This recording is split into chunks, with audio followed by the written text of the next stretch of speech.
Hi everyone and welcome to Studio de Sol. My name is Lina and in today's video I'm gonna show you how I made the faux opal out of polymer clay. So let's get started.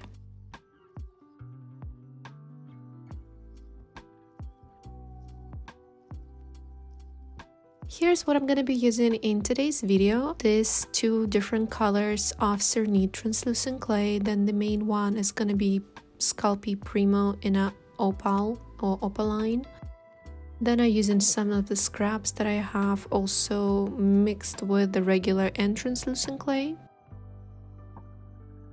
Also some mica powders. So I'm going to be using different colors of alcohol inks and silver foil.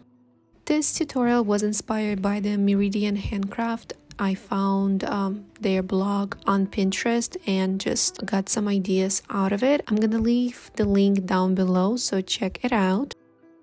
And what I'm doing first is flattening translucent Cernit clay and adding on the different colors of mica powders on top.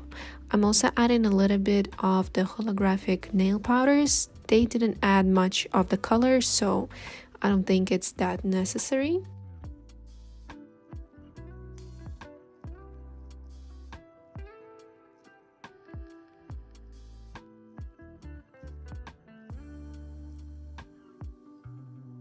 After that, using the Sculpey Opaline, I'm adding a little bit of silver foil. I'm not adding a complete layer on top of each piece, just a little scraps here and there. And also here I'm adding majority of silver foil on top of the translucent Cernit clay.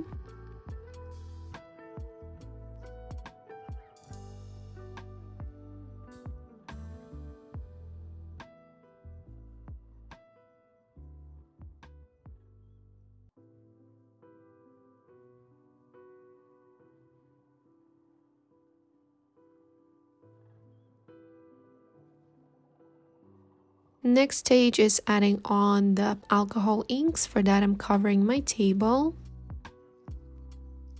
I'm adding alcohol inks on top of those pieces that have the foil on them. And here I'm adding different colors: yellow, orange, green, and a little bit of blue.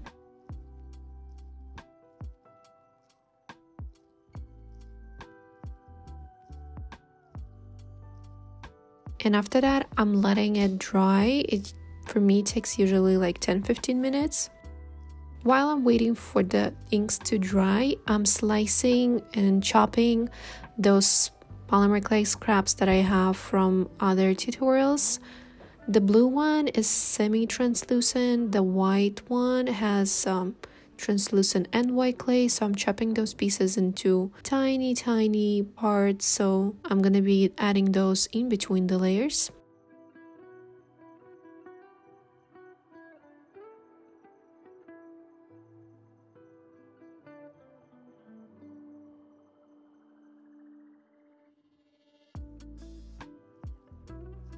After the inks dried out, I start layering all the clay that I have. So on top of the Sculpey clay, I'm adding those chopped pieces of blue and white clay, then adding on the Cernit clay on top.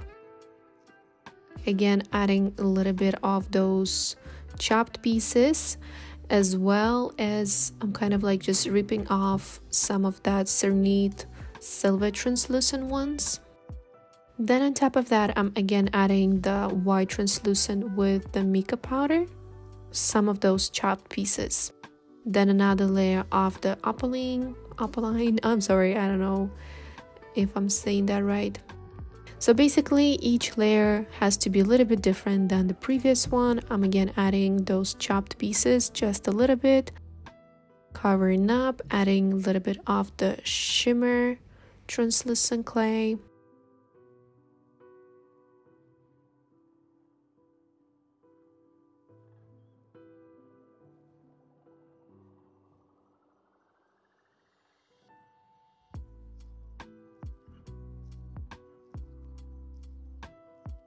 And after that, just pushing all of the colors together.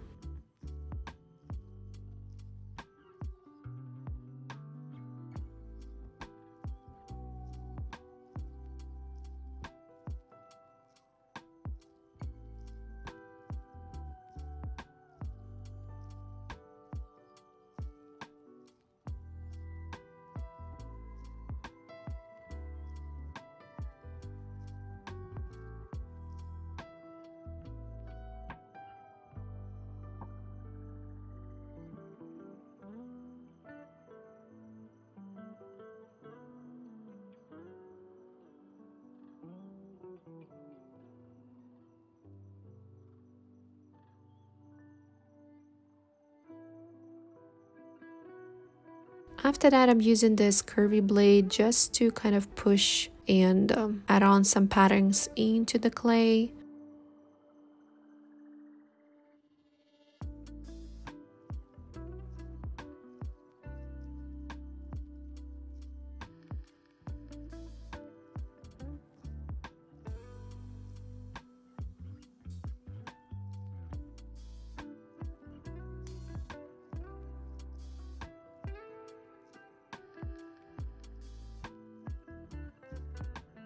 And again, I'm pushing everything back together.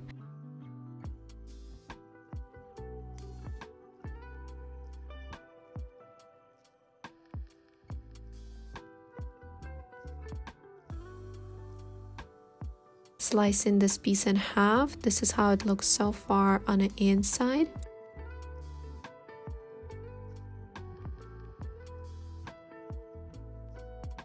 Then I'm adding these two pieces on top of each other and pressing them with the rolling pin a little bit more to make those layers on the inside even thinner.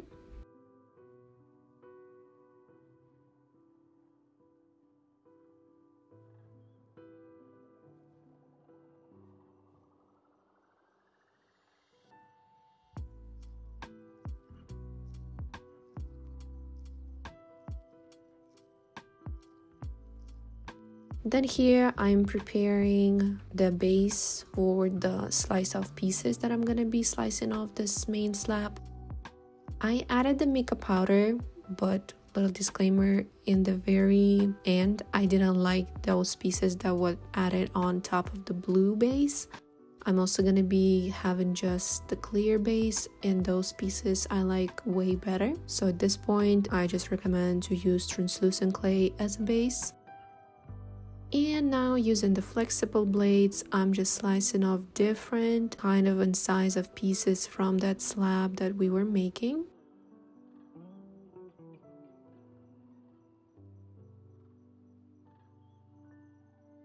And adding on top of the base. This slab was a little bit hard to slice off because that Opal Premo clay has those little pieces of plastic in it, so the blade is getting stuck a little bit.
And as I said, for the rest of the slab I used white or just the translucent base of the Cernit clay, and was slicing again some different pieces, attaching them, forming the pattern.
Then after that, I was running it through the pasta machine a couple of times just to make sure that the level of the clay is all even.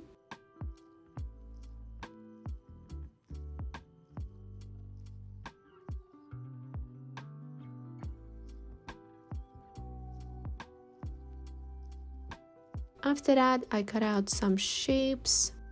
If you want to see how I was cutting out those shapes before baking, you can use the link down below to my Patreon page. I shared that little part of this tutorial there. Here how it looks before baking and after baking.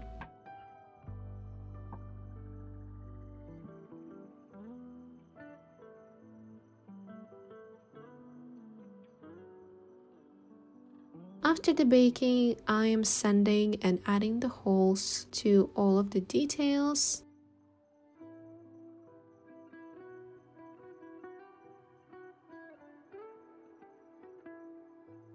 After that, using the epoxy resin, I am glazing them and leaving to cure for 24 hours.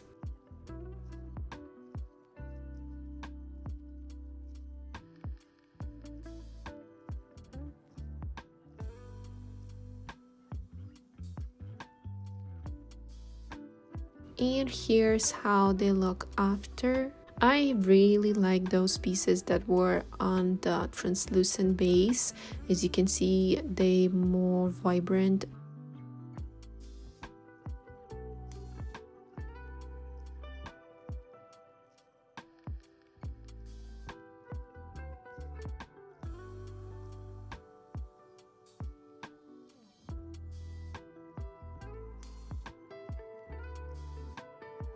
Here are the pieces that were made on top of the blue base.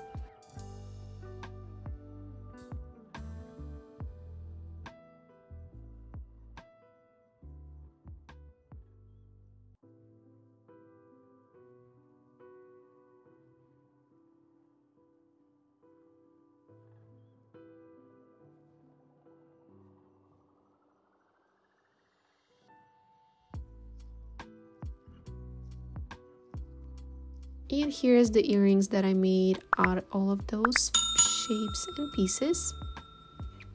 And if you like this tutorial, don't forget to share me in the comments below, and we see each other in the next video.